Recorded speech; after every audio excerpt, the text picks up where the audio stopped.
मैंने अपना वचन पूर्ण किया। तुम ये रेखा पार नहीं कर पाए, आज तुम किसी और को का वध नहीं कर पाओगे। बोलो ना सही, मैं तुम्हारा वध कर दूंगा। उसका अवसर कभी और ढूंढना भी, क्योंकि सूर्यास्त हो चुका है।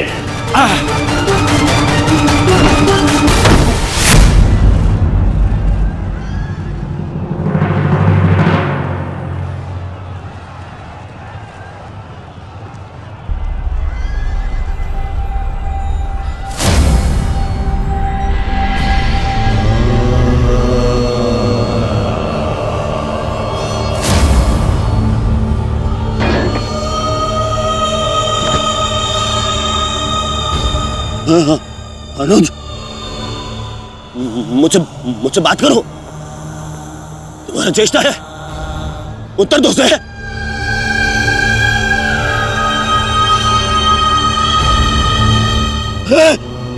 अनुज, अनुज उत्तर दो। ये क्या हो गया? तुम सबने कभी अपने देश की बात का उल्लंघन नहीं किया, तो आज ये उदंडता क्यों? उठो, उत्तर दो। उठो।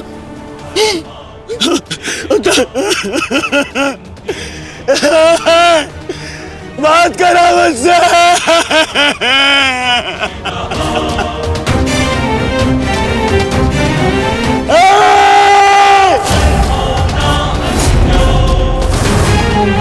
क्या किया भीम? ये क्या किया तुमने? केवल कहने को ज्येष्ठ भ्राता था मैं पिता से अधिक इन्होंने मुझे सम्मान दिया है। ये चाहते थे कि अपने कंधे पर उठाकर मुझे सम्राट के सिंहासन तक लेके जाएंगे। बस तुमने मुझे विवश कर दिया। मैं इनकी अर्थी को कंधा दूं।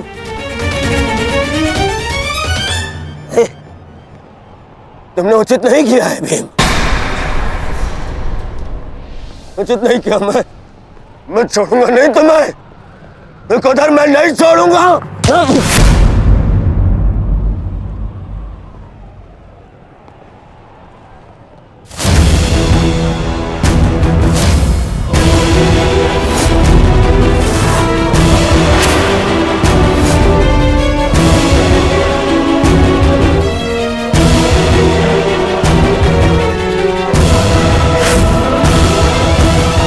शांति युवराज, युद्ध के नियम के अनुसार आज का युद्ध संपन्न हुआ और इस समय प्रहार करना वर्जित है।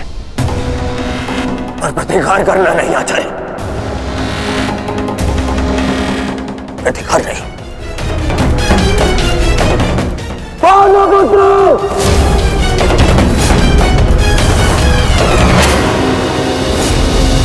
अपने इन 5 भाइयों के निर्मम हत्या का प्रतिशोध लूंगा मैं।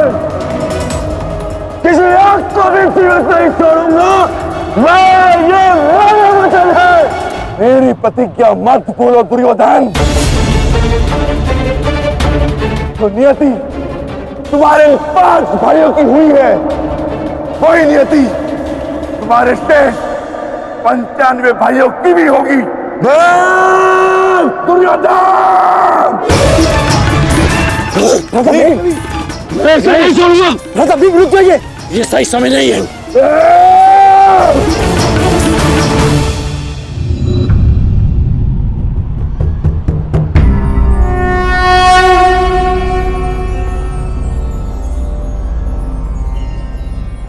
श्रेष्ठ यही होगा कि दोनों पक्ष अपने नियमों को स्मरण रखें।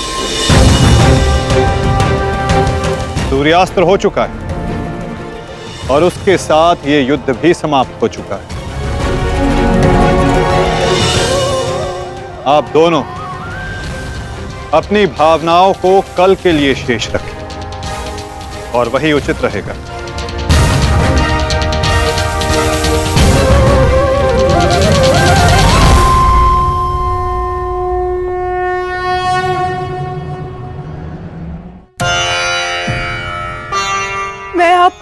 अपना लौटा रही हूँ महादेव।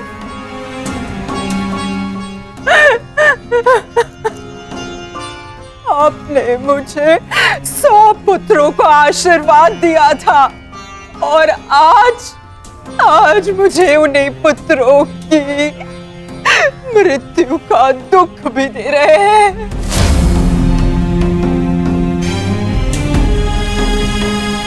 विलाप ना करो गांधारी, युद्ध में मृत्यु होना निश्चित है। कभी स्वयं के पक्ष के योद्धाओं की और कभी विरोधी पक्ष की।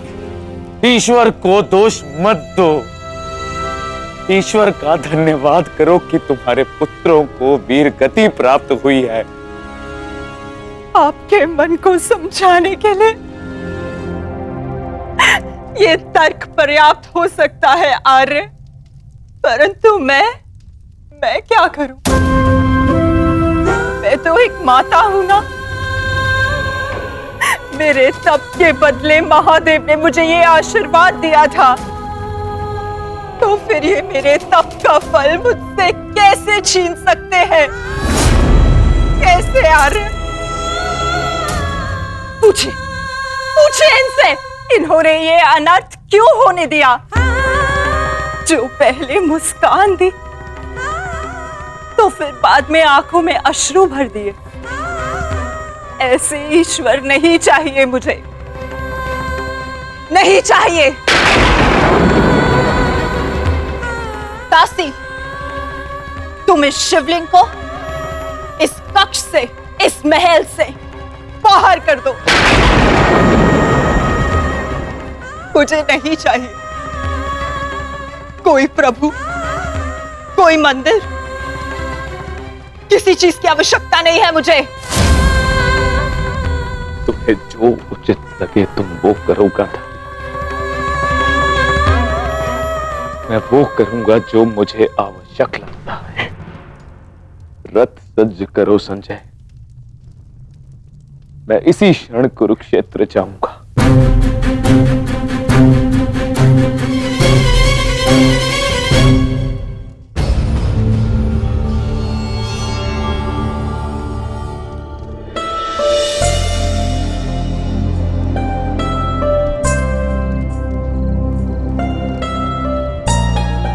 पुत्र,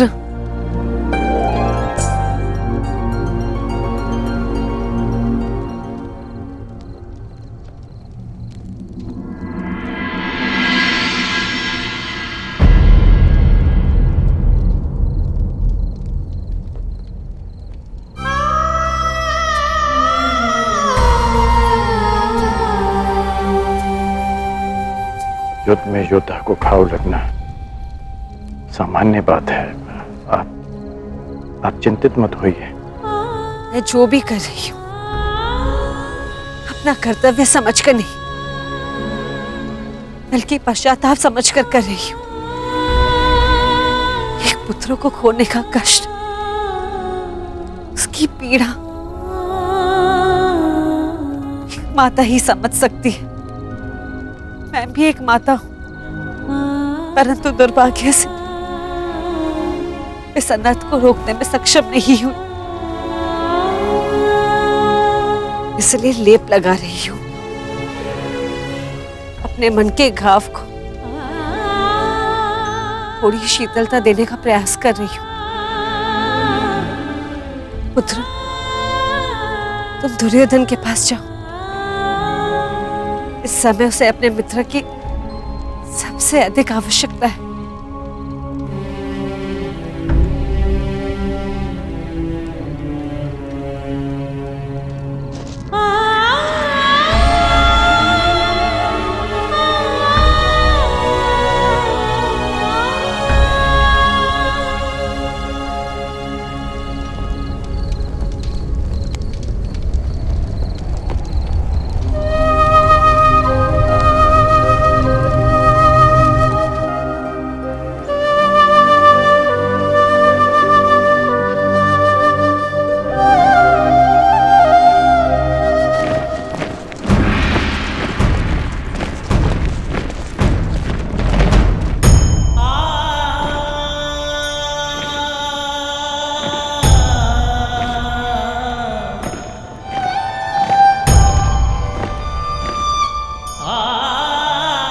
पिताजी।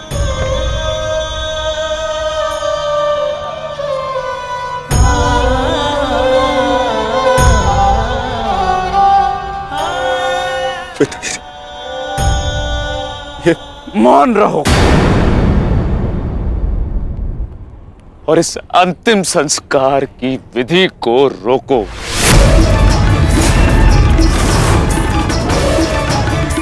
मेरे पुत्रों का अंतिम संस्कार नहीं होगा।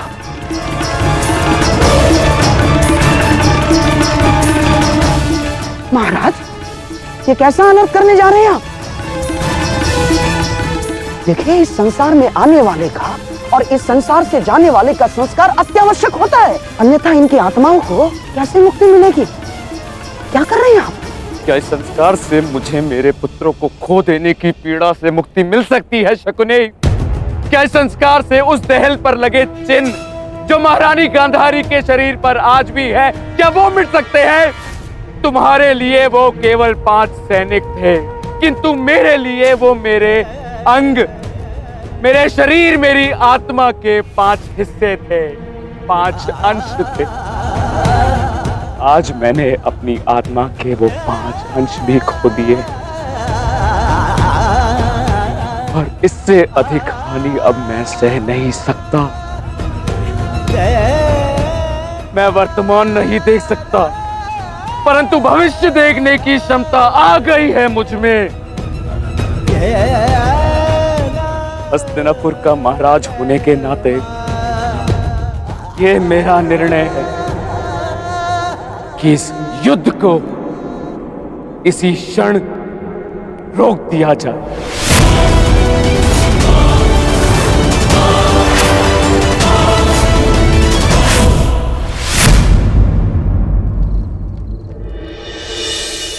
पिताश्री,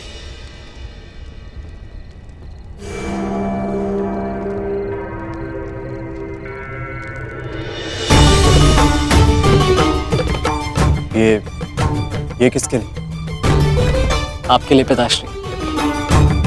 आज आपको अंगराज कर्ण के 2 बाण लगे थे ना, उनके उपचार के लिए।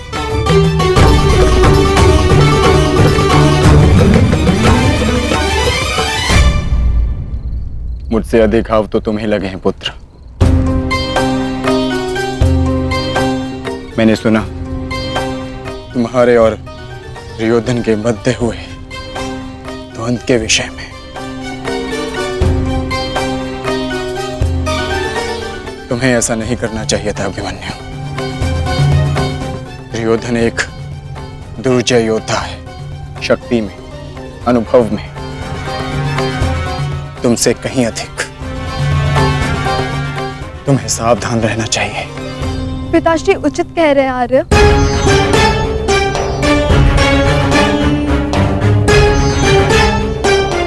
किंतु एक योद्धा के लिए यह विचार सुनना और स्वीकार करना दोनों ही अनुचित है, और छिपकर 2 योद्धाओं की बातें सुनना भी अनुचित है उत्तर। इसलिए यहां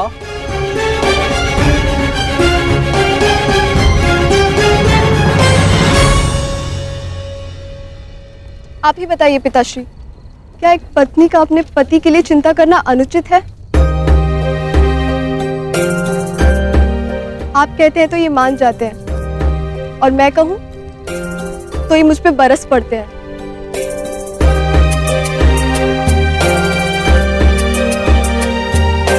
आप ही ने कहा था ना कि काका श्री दुर्योधन के साथ द्वंद्व करना इनके लिए उचित नहीं है। प्रभु का धन्यवाद कि ये सकुशल युद्ध भूमि से वापस आ गए। अगर कोई अनहोनी हो जाती तो? योद्धा यदि वीर गति को प्राप्त करे तो ये उसके लिए गर्व की बात होती है उत्तरा, अनहोनी की नहीं।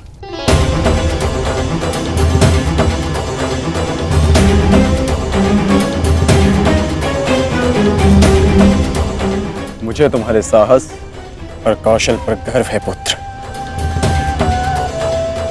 परंतु उत्तरा का कहना भी अनुचित नहीं है। प्रत्येक पत्नी को अपने पति की चिंता होती है। सुमित्रा केवल तुम्हें सुरक्षित देखना चाहती है पुत्र, और मैं हस्तिनापुर के मधान युवराज का अहंकार तोड़ना चाहता हूं पिताश्री। जब भी रणभूमि में मेरी दृष्टि उन पर पड़ती है तो मेरे कानों में माता द्रौपदी की करुण पुकार गूंजने लगती है, और फिर मैं स्वयं को रोक नहीं पाता। तो आप दोनों पूर्णतः निश्चिंत रहिए।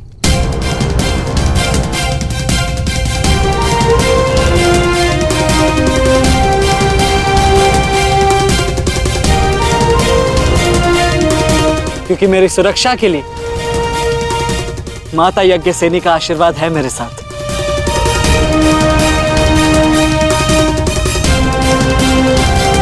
और जब तक ये मेरे साथ है मुझे कुछ नहीं हो सकता।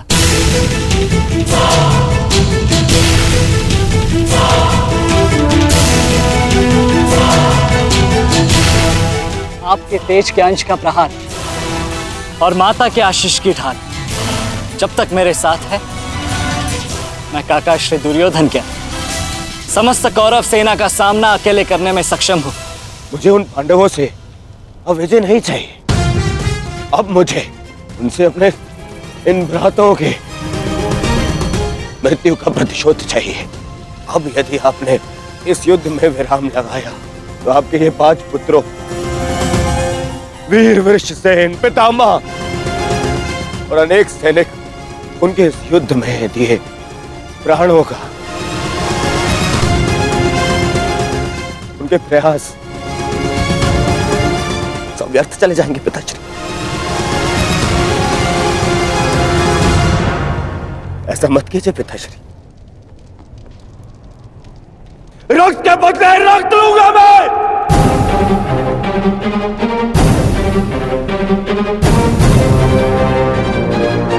अपने अपने अपने अपने पुत्र खोए हैं। वो पांडव अपने पुत्र को के और हम उसे पाएंगे पिताश्री। मूर्खतापूर्ण बातें मत करो दुर्योधन। पितामह और अपने भाइयों के परिणाम से आने वाले भयानक भविष्य के संकेत को समझो। तुम्हारे होते हुए, गुरु द्रोण के होते हुए, कर्ण के होते हुए मेरे 5 पुत्रों को निर्दयता से मार दिया गया। पुत्रों को खोकर मैंने युद्ध जीत भी लिया, तो भी ये पिता हारा हुआ ही कहलाएगा पुत्र। अब और विनाश मैं नहीं सह सकता। मैं कल ही कुरुक्षेत्र जाकर पांडवों से संधि की याचना करूंगा।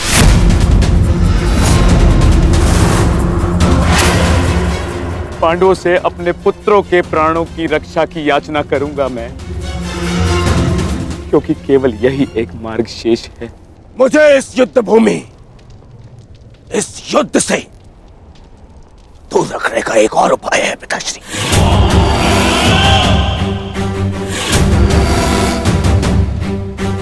एक और उपाय है।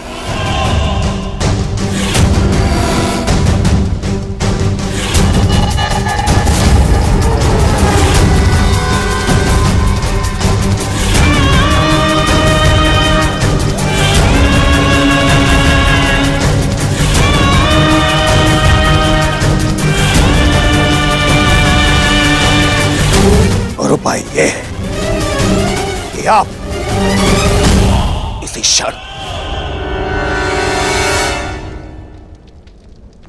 मेरा वध कर दें। अभी मेरे प्राण हर ले, क्योंकि मैं ना संधि करूंगा और ना ही याचना करूंगा उन पांडवों के समक्ष।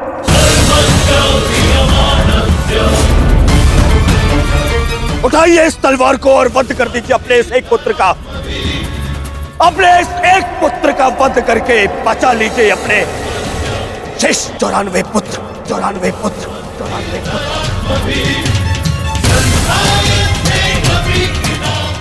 लीजिए और प्रहार करिए मुझ पर। लीजिए, उठाइए इसे और प्रहार करिए अपने इस पुत्र पर, क्योंकि वो अब पांडवों के समक्ष नहीं झुकेगा। मेरे मित्र से पूर्व आप मेरा वध करें। यदि आपको हम पर विश्वास नहीं तो हमें जीवित रहने का कोई अधिकार नहीं। आप मेरा वध करें या हमें एक और अवसर दें। अपने पुत्रों के बलिदान को व्यर्थ मत जाने दीजिए महाराज। युद्ध लड़े बिना पराजय स्वीकारने से तो अच्छा है कि आप अपने हाथों से हमें मृत्यु प्रदान करें। आपने अपने पुत्र के लिए जो स्वप्न देखे हैं, क्या उनपे वो स्वप्न भी सम्मिलित हैं जिनमें वो अपने शत्रुओं के सामने क्षमा याचना करे?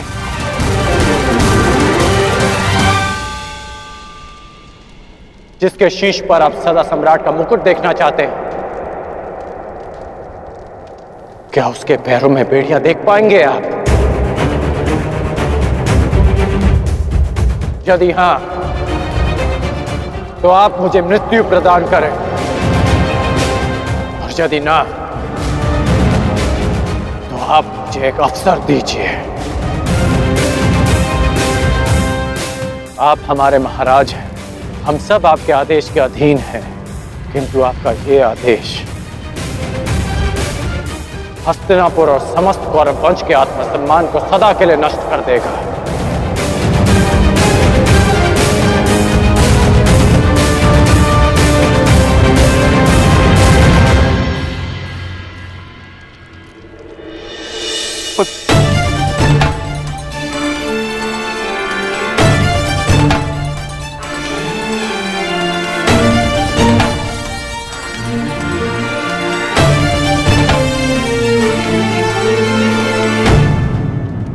मैं क्या करूं पुत्र? एक पिता के लिए अपने पुत्र की अर्थी का बोझ इस जीवन का सबसे बड़ा बोझ होता है पुत्र, परंतु मुझसे ये बोझ सहन नहीं होगा। विश्वास कीजिए पिताश्री, अब ये बोझ हम नहीं, अब वो पांडव उठाएंगे।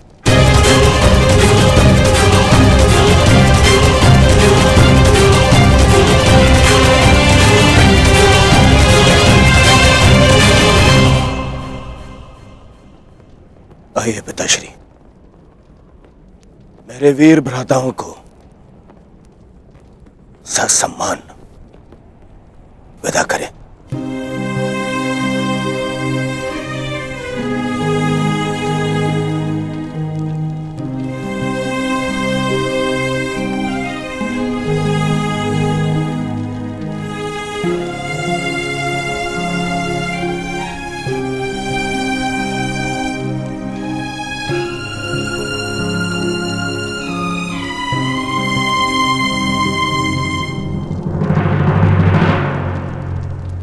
कौन कल के लिए हमारी क्या रणनीति है? कल की रणनीति तो स्पष्ट है। आज मैंने उन 5 कौरवों का वध किया, कल और 25 का अंत कर दूंगा। मैं आज ही उन 100 कौरवों का वध कर देता, किंतु वो सूत पुत्र कर्ण बीच में न आया होता। कर्ण की चिंता मुझ पर छोड़ दीजिए भ्राता भीम। आज तो वो वन छोड़कर निकल गया, किंतु कल उसे भागने का अवसर नहीं दूंगा मैं, और कौरवों की सहायता के लिए नहीं जाने दूंगा।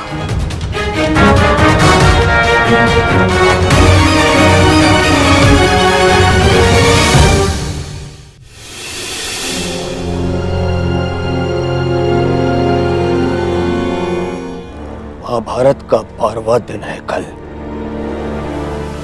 और उन पांडवों का अंत करना है हमें। समस्या 5 भाइयों की नहीं दुर्योधन, केवल अर्जुन और भीम की है। उन्हें रोकने के लिए हमें एक योजना की आवश्यकता है। उस भीम को आप मुझ पे छोड़ दीजिए। अपने भाइयों के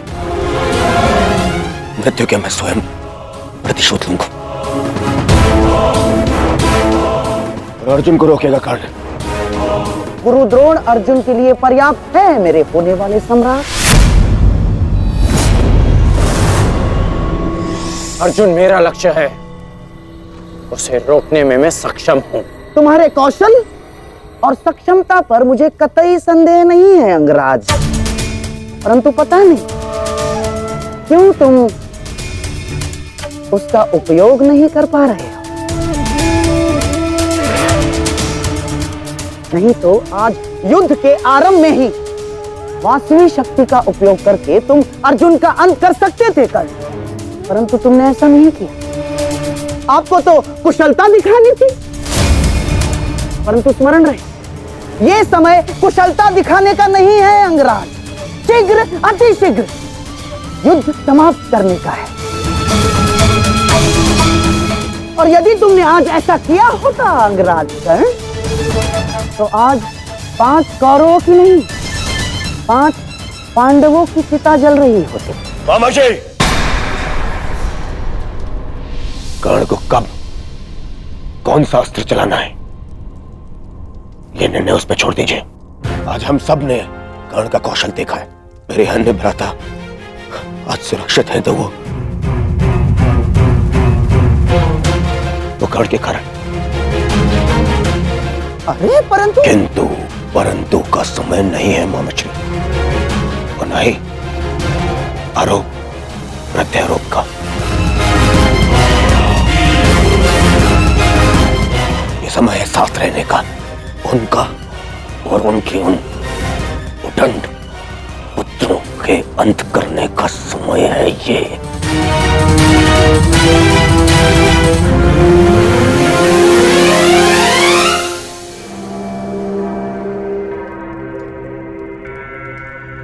क्या हुआ माधव?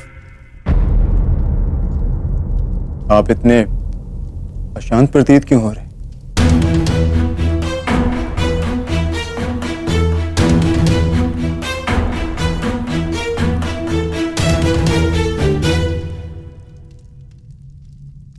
यह अशांति आज के युद्ध के परिणाम की है पार्थ। आज युद्ध में दुर्योधन ने अपने 5 अनुजों को खोया, और कल वो युद्ध में इसका प्रतिशोध लेने उतरेगा।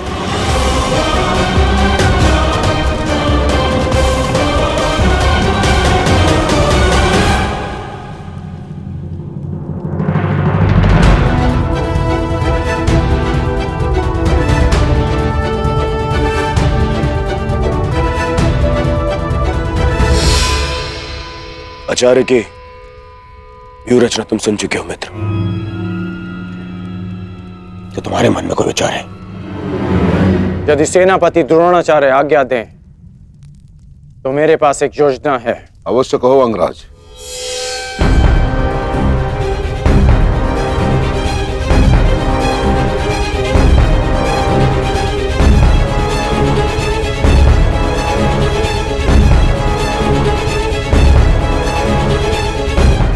अद्भुत कर्ण, अब उन पांडवों का विनाश निश्चित है।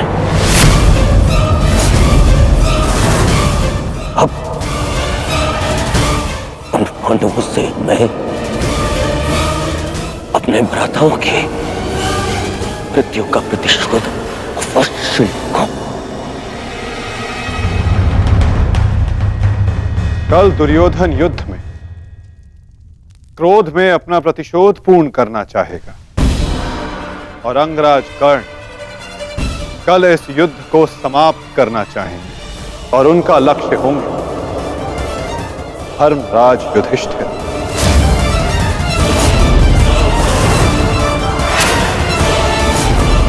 और हम सब का लक्ष्य होगा कौरवों की रणनीति को तोड़ देना।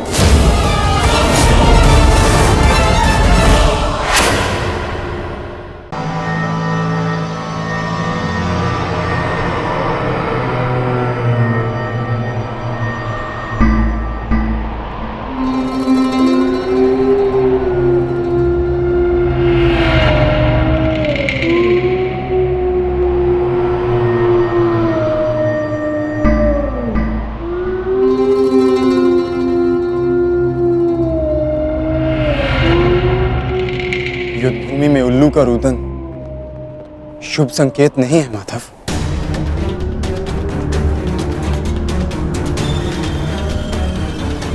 हाँ पार्थ, कदाचित आज का दिन ये युद्ध कठिनाइयों से भरा होने वाला है।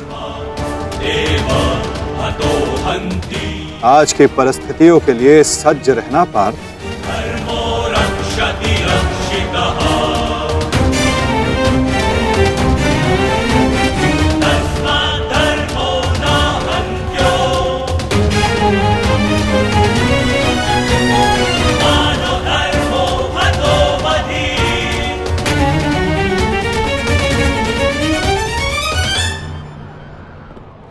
अपनी रणनीति बनाने से पूर्व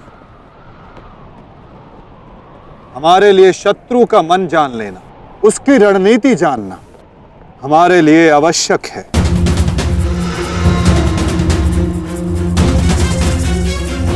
सबको ज्ञात है ना कि आज शत्रु का लक्ष्य क्या होगा?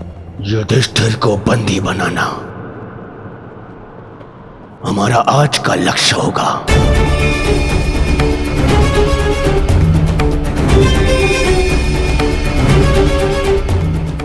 युधिष्ठिर को बंदी बनाकर मुझे इस युद्ध को यही समाप्त करना है। मेरे आज भाई वीर गति को प्राप्त हुए हैं। अब तक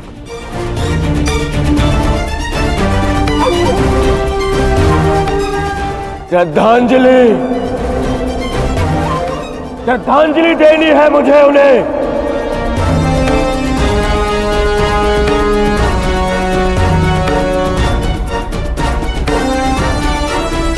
बहुत पीड़ा भरी मृत्यु दी है उस भीम ने मेरे भाइयों को। इन पांडवों को इतनी पीड़ा दूंगा कि अपनी मृत्यु की भिक्षा मांगेंगे ये मुझसे।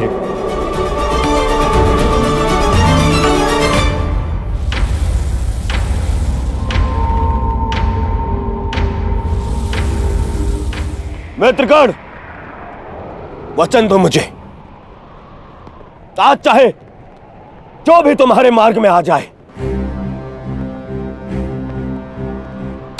तुम उस पर दया नहीं दिखाओगे। आज चाहे जो कोई भी आ जाए तुम अपना सबसे तीव्र प्रहार उस पर करोगे। वचन दो मुझे मित्र। तुम्हारा आदेश मेरा वचन है मित्र। आज शत्रु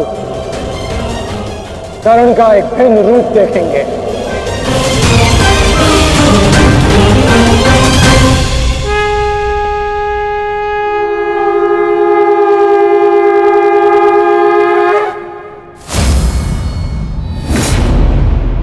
आक्रमण! आक्रमण! आक्रमण! आक्रमण!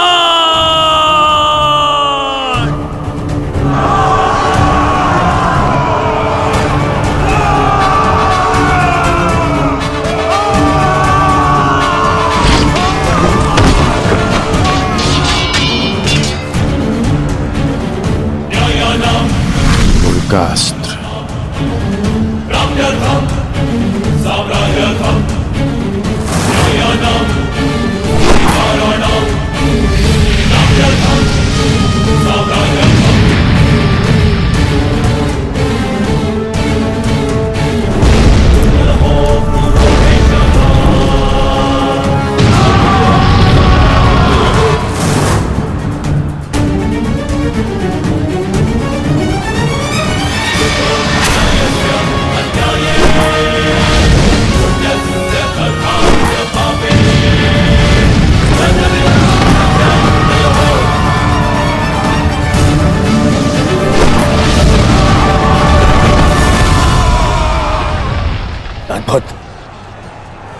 अद्भुत मित्रगण,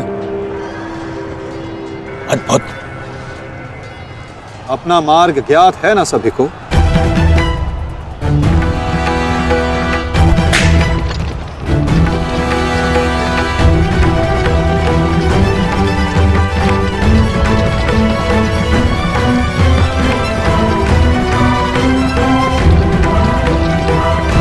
ये क्या कह रहे हो संजय? युधिष्ठिर सेना के पिछले भाग की ओर बढ़ रहा है।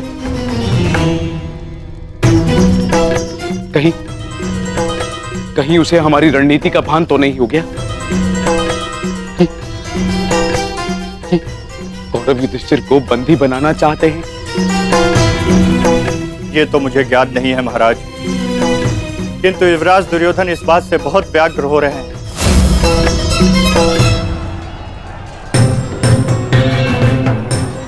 अवश्य इन पांडवों को हमारी रणनीति का ज्ञात है, इसीलिए भीम एक और हमारी सेना को भ्रमित कर रहा है और युधिष्ठिर पीछे जा रहा है। मित्रगण, तुम जाओ, युधिष्ठिर के पीछे तुम जाओ और जाके उसे बंदी बनाओ। युधिष्ठिर को बंदी बनाना हमारे लिए बहुत आवश्यक है। जाओ मित्र। परंतु मित्र, मैंने महाराज को वचन दिया कि आज किसी भी कौरव के प्राण नहीं जाएंगे। मुझे उस वचन को भी निभाना है मित्र। उसके लिए हम सब हैं यहाँ। युधिष्ठिर तुम्हारे सामने एक दुर्बल योद्धा है, तुम उसे आसानी से बंदी बना सकते हो मित्र। उसे बंदी बनाते ही ये युद्ध यहीं समाप्त हो जाएगा और मेरे भाइयों की रक्षा भी। मुझे ये युद्ध यहीं समाप्त चाहिए। कर्ण, जाओ आगे।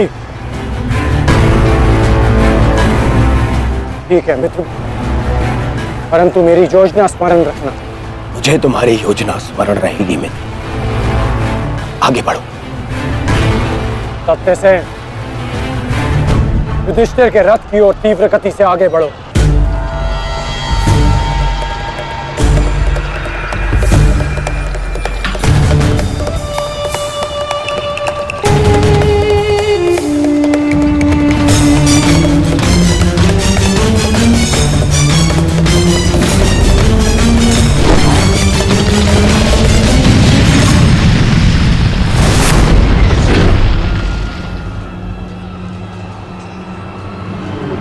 योद्धा शत्रु की ओर आगे बढ़ता है, उससे पीछे नहीं भागता।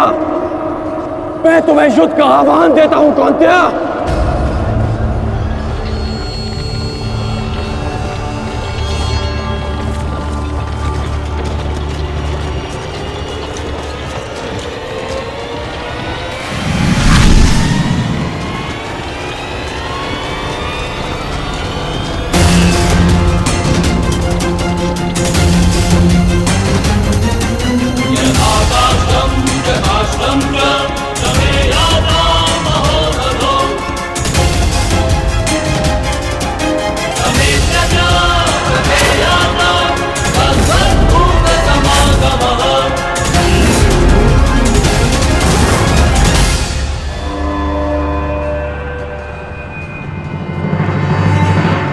कौन्तेय तुम्हारा आवाहन स्वीकार करता है।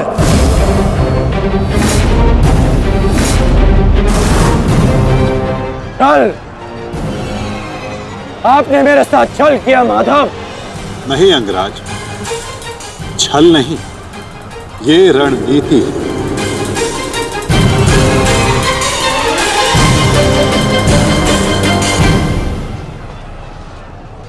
ये युधिष्ठिर का रथ है और इस पर युधिष्ठिर को विराजमान होना चाहिए था। वो तुम्हारी भूल है अंगराज, क्योंकि तुमने रथ को नहीं, रथी को युद्ध के लिए ललकारा है। और तुमने युधिष्ठिर को नहीं, कौन्तेय को ललकारा है, युद्ध का आवाहन दिया और उसने तुम्हारे इस युद्ध के आवाहन को स्वीकार किया है। कर्ण, तुम सदैव मुझसे द्वंद्व करने का अवसर ढूंढते रहे हो कर्ण। समय आ गया है, अब दिखाओ कि तुम कितने समर्थवान और कुशल योद्धा हो। अपना आवाहन पूर्ण करो मुझसे और वहां भ्राता भीम अपनी प्रतिज्ञा पूर्ण करेंगे।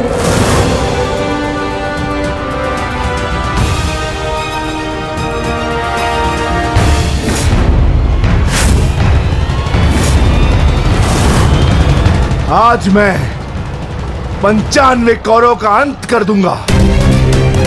पांचाली को दिया हुआ वचन और कुरु सभा में ली हुई प्रतिज्ञा आज दोनों ही पूर्ण हो जाएंगे। तुम आगे बढ़ो भीम, तुम्हारे मार्ग की बाधा हम दूर करते हैं, आगे बढ़ो।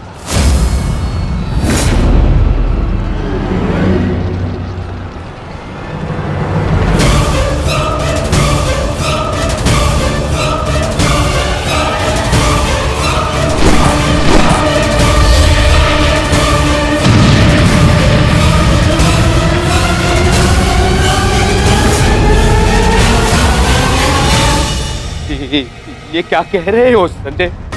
वहां वासुदेव ने कार्ड से कर्ण को फंसा दिया और यहाँ भीम हमारे व्यू में प्रवेश कर चुका है। शेष तीनों पांडव उसके पीछे हैं। अब कौन बचाएगा मेरे पुत्रों के प्राण? कौन करेगा उनकी रक्षा?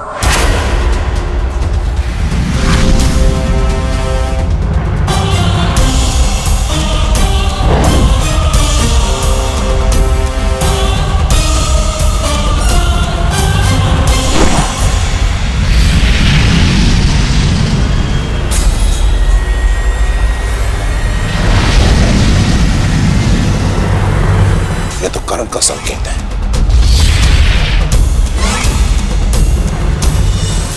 तुम कोई भी संकेत दे लो कर्ण, तुम्हारी सहायता के लिए यहां कोई नहीं आ पाएगा और ना ही मैं तुम्हें कौरवों की रक्षा करने के लिए यहां से जाने दूंगा।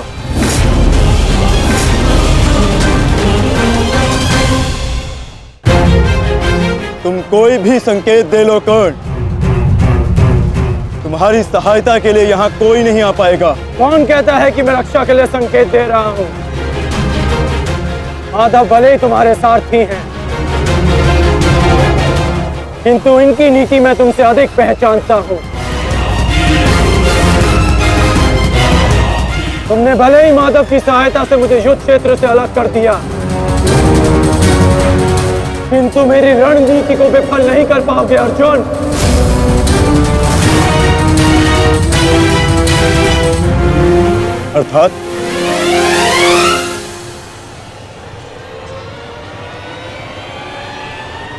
अर्थात मैं तुम्हारी रणनीति में नहीं, तुम मेरी रणनीति में फंसे हो अर्जुन। तुमने मुझे कौरवों से अलग नहीं किया, बल्कि मैंने तुम्हें पांडवों की सहायता से विमुख कर डाला।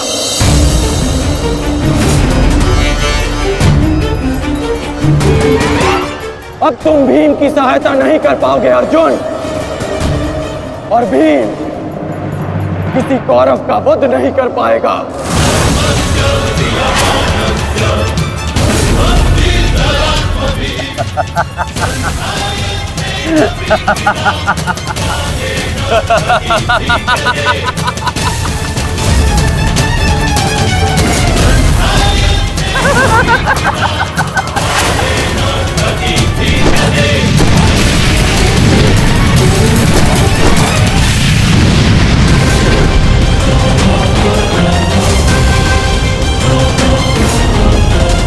हमारा काल बनकर आए थे मूर्ख भीम, परंतु आज तुम स्वयं अपने काल के जाल में फंस गए।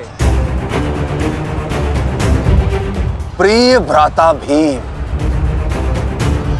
अकेले ही 100 कौरवों का वध करने की शपथ ली है ना तुमने? तो अब देखते हैं इस शपथ को पूर्ण करने का सामर्थ्य तुम्हें है भी या नहीं। प्रतिज्ञा पूर्ण करना चाहते थे ना गदाधारी? इस प्रतिज्ञा को पूर्ण करने के लिए तुम्हें अब अगला जन्म लेना होगा, क्योंकि इस जन्म में तुम्हें मरना होगा गदाधारी।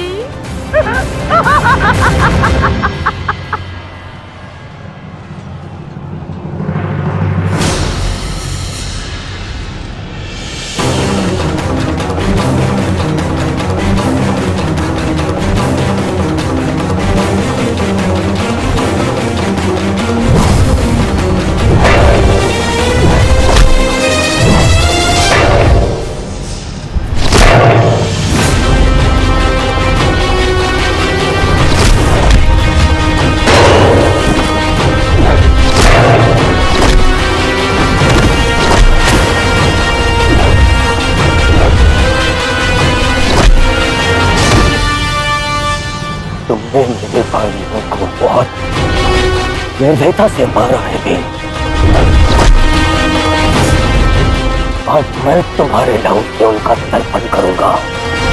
आज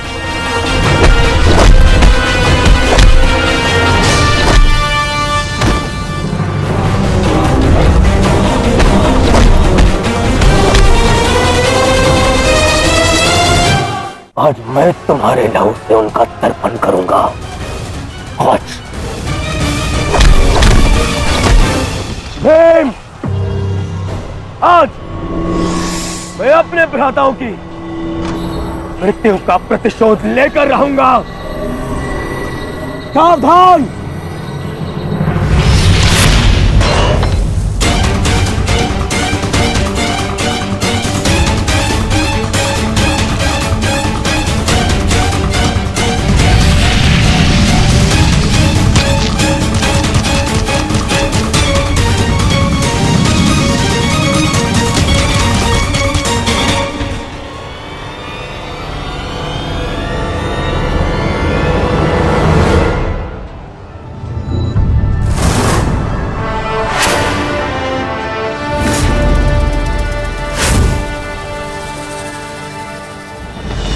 आपका प्रतिशोध पूर्ण हो न हो, परंतु मेरा प्रतिकार आज अवश्य पूर्ण होगा।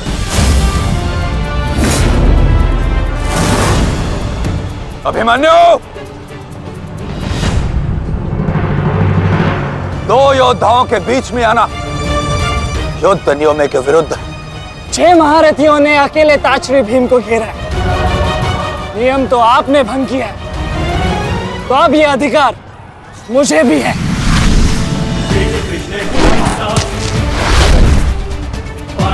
अभिमन्यु! चक्रबंधास्त्र।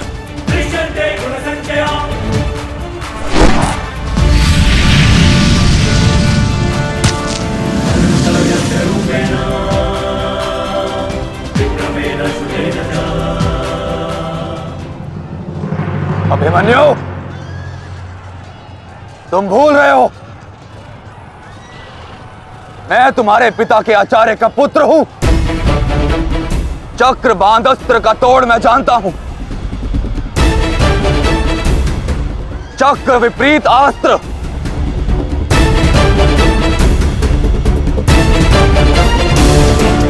भूल तो आप रहे हैं महारथी। विपरीत अस्त्र तभी कार्य करता है जब युद्ध नीति गत हो। एक योद्धा पर आप सभी ने आक्रमण कर युद्ध नीति भंग की। अब अपनी इस अनीति का दमन देखिए।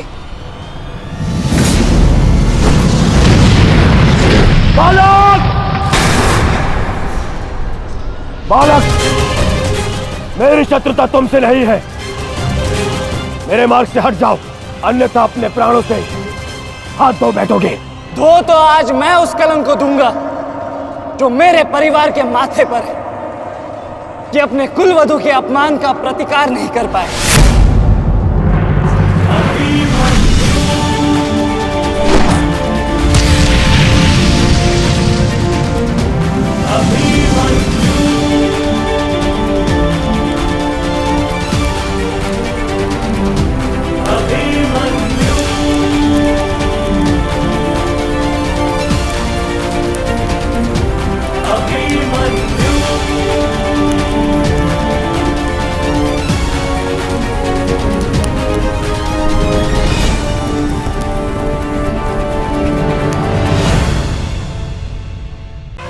मेरी शत्रुता तुमसे नहीं है। मेरे मार्ग से हट जाओ, अन्यथा अपने प्राणों से हाथ धो बैठोगे।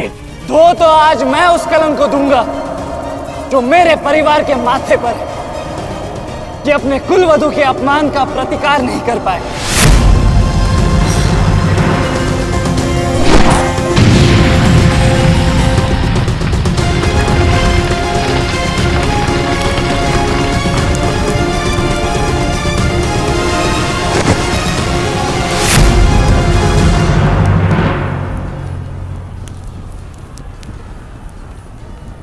अनुभव करो इस ज्वाला को युवराज दुर्योधन।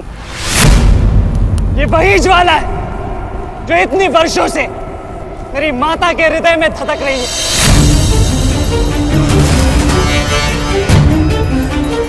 छोटा था मैं बहुत, पर मेरा रोम रोम जल उठता था ये सुनकर कि मेरी माता के साथ क्या हुआ।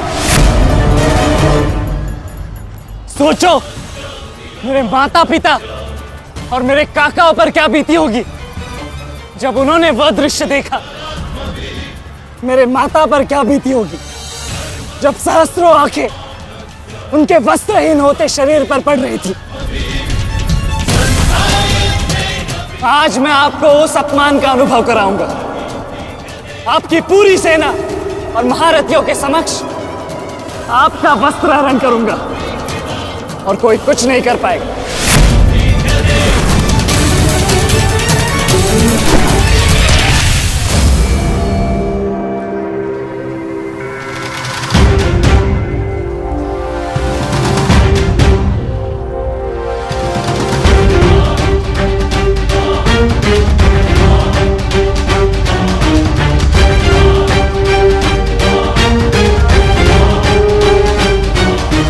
अनुभव करो उस अपमान का, अनुभव करो उस वस्त्राहरण से हुए अपमान का जो आप सभी ने किया।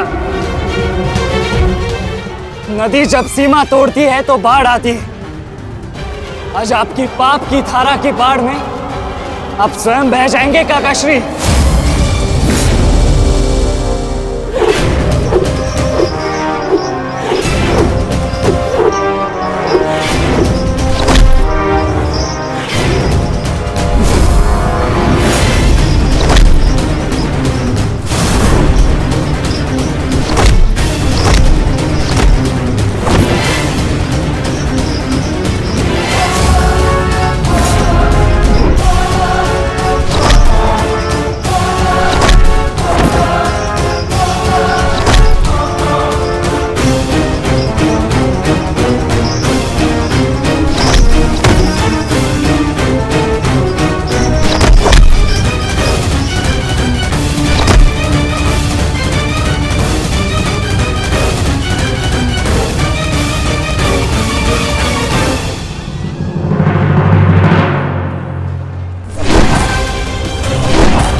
आप अपनी शक्ति व्यर्थ कर रहे हैं आचार्य।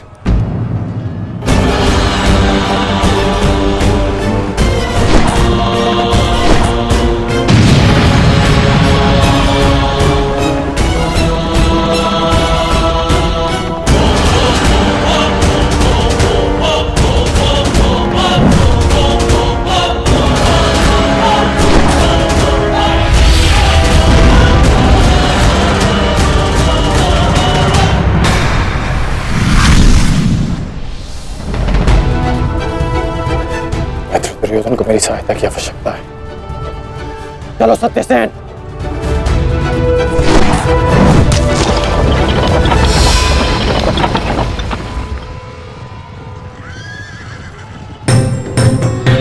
कहां चले अंगराज?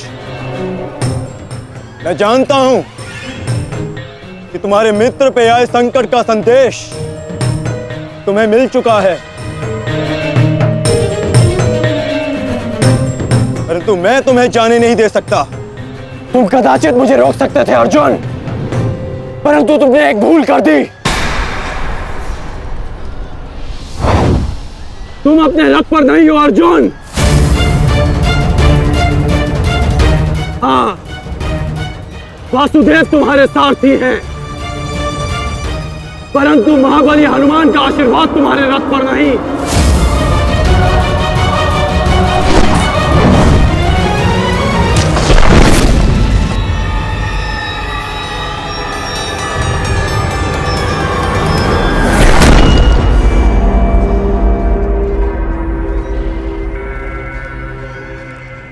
चलो।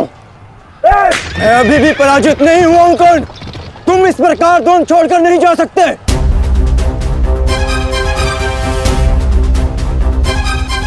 तुम युद्ध के नियम भूल रहे हो अर्जुन। युद्ध का नियम है कि महारथी ही महारथी के साथ द्वंद्व कर सकता है।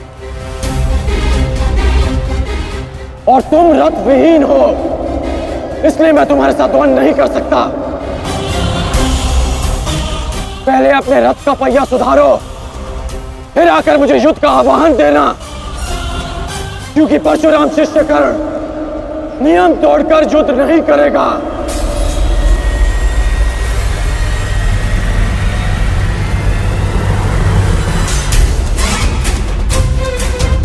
चलो सत्यसेन।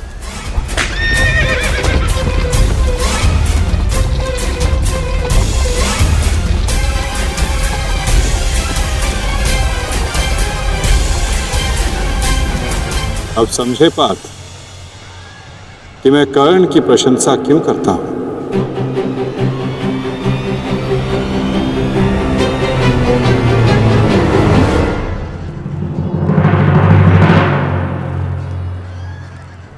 मानता हूं कि आपका वध करना काकाश्री की प्रतिज्ञा थी।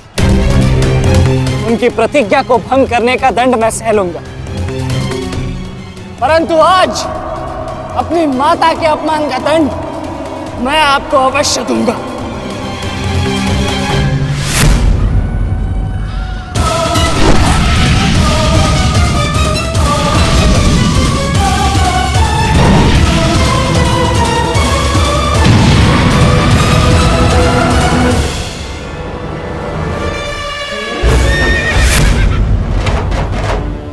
किसी की प्रतिज्ञा टूटे, पर मेरी प्रतिज्ञा नहीं टूटेगी अभिमन्यु। और मेरी प्रतिज्ञा है कि जब तक मैं जीवित रहूंगा, मेरे मित्र के प्राण नहीं जाएंगे।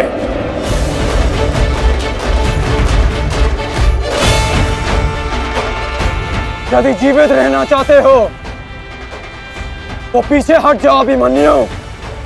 आप भूल रहे हैं अंगराज कि मैं किसका पुत्र हूं। पीछे हटने के बारे में सोच भी नहीं सकता। तो प्रहार सहने के लिए तत्पर रहो।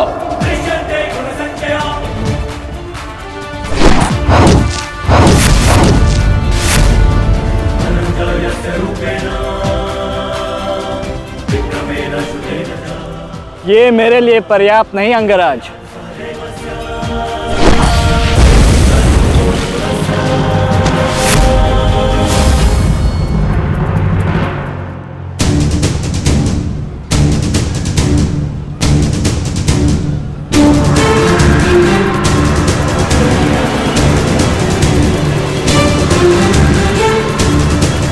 ना मेरे पास बाणों की कमी है और ना प्रहारों की। ये अंतिम अवसर है अभिमन्यु, लौट जाओ।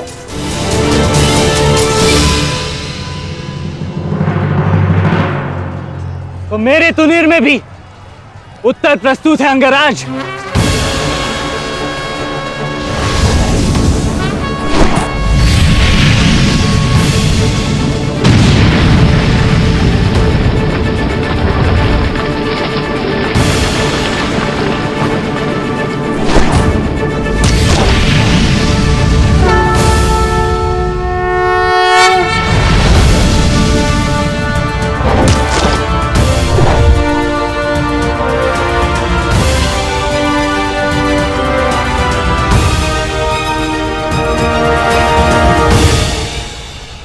मैं तुम्हारा सामर्थ्य स्वीकारता हूं। तुम्हें कुशल योद्धा हो अभिमन्यु, किंतु कुशल होने के साथ साथ बुद्धिमान होना भी आवश्यक है। लौट जाओ। यदि कल युद्ध करना चाहते हो तो आज जीवित रहना सीखना होगा। लौट जाओ अभिमन्यु।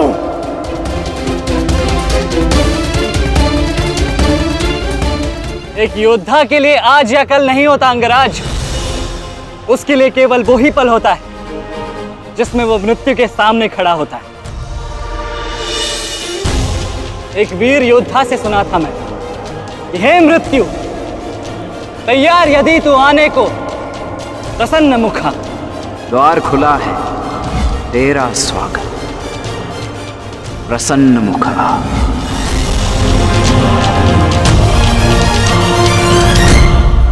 मुझे रोकने का अब केवल एक ही अस्त्र है आपके पास।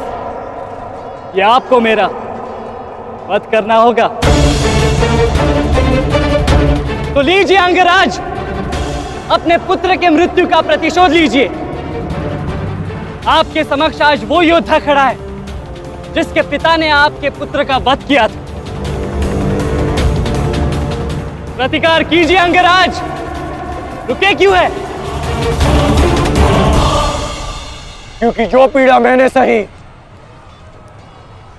मैं नहीं चाहता कि वो पीड़ा मेरा शत्रु भी सहे। कृष्ण ने अपना विकल्प स्वयं चुना था। वो रणभूमि छोड़कर जा सकता था, परंतु उसने मृत्यु चुनी। गर्व है मुझे तुम जैसे युवा योद्धाओं पर, जो अपना कर्तव्य पूर्ण करने के लिए सदैव तत्पर रहते हैं। मैं जानता हूं कि तुम पीछे नहीं हटने वाले अभिमन्यु, परंतु मुझे भी अपना कर्तव्य पूर्ण करना है।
तुम्हें देखकर मुझे अपना बचपन स्मरण हो रहा है।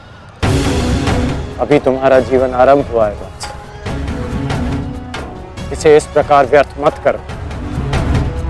मैं आशा करता हूं कि अगली बार जब हम दोनों मिले तो दो शत्रुओं के भांति नहीं, दो वीरों के भांति एक दूसरे के गले में। अभी तुम्हारा जीवन शेष है। जाओ वत्स।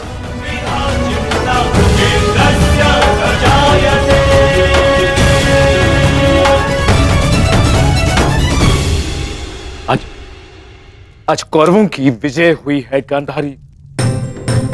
पांडवों की एक अक्षुणी सेना को ध्वंस कर दिया है हमने आज। भीम हमारे एक भी पुत्र को क्षति नहीं पहुंचा पाया, एक भी।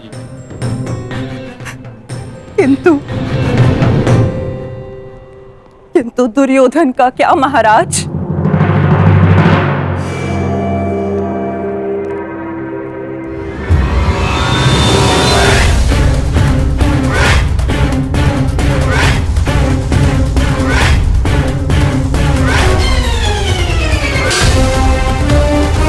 मित्र,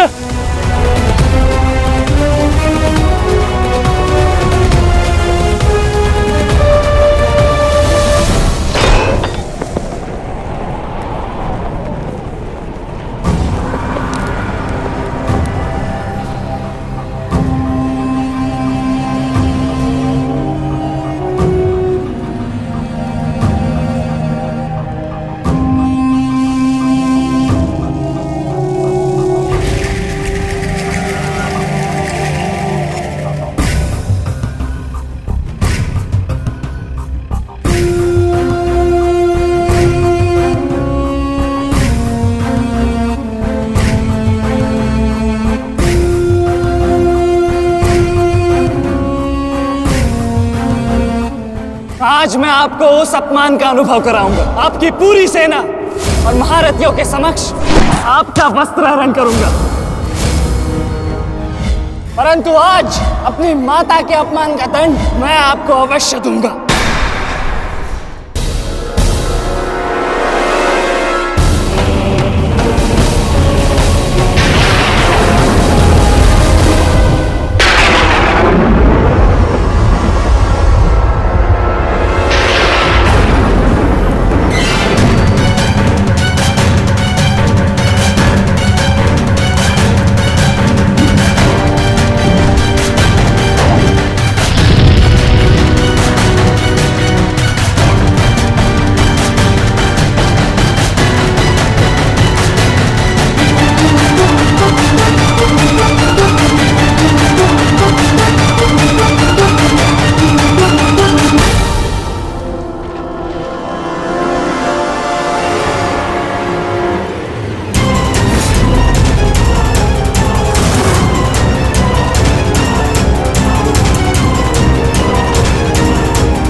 दुर्योधन, रुकिए ज्येष्ठ, ऐसा मत कीजिए।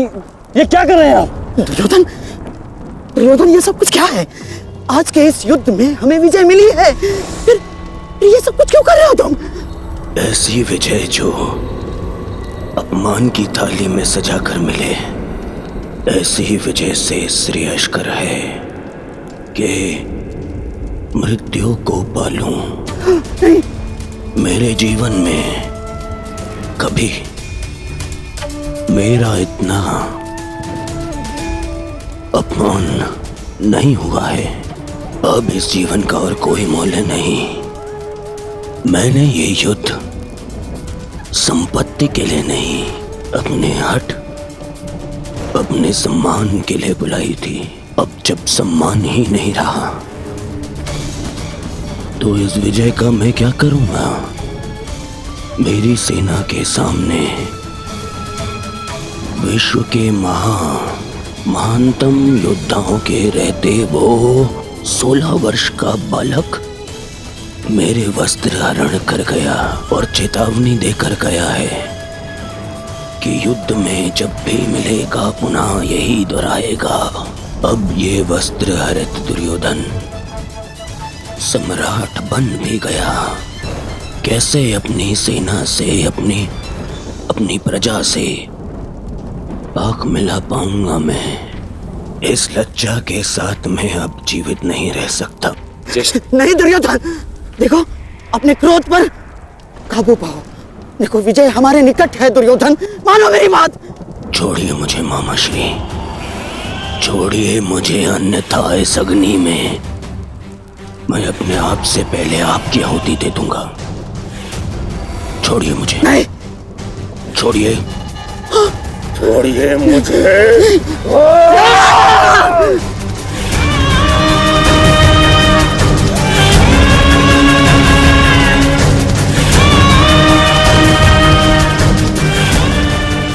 नहीं, नहीं दुर्योधन, देख क्या रहे हो मूर्खों? कोई रोको इस अनर्थ को।